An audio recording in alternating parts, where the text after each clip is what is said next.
got in this week this 2024 Scrambler full throttle.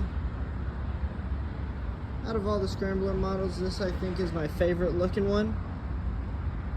The new next gens. Just a fan of the middle height handlebars. The night shift is a little aggressive for me for a Scrambler. Icon's a little too upright. These full throttles, and on the previous gen, the Urban Motards, I think, have it right with sizing.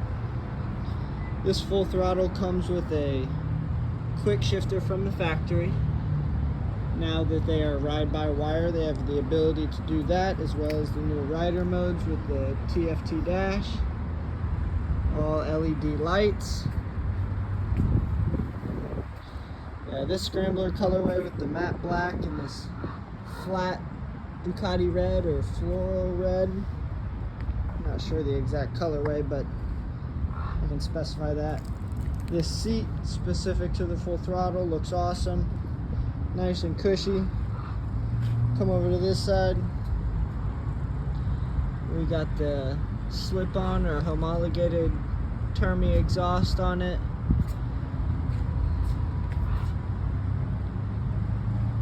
Fantastic looking bike.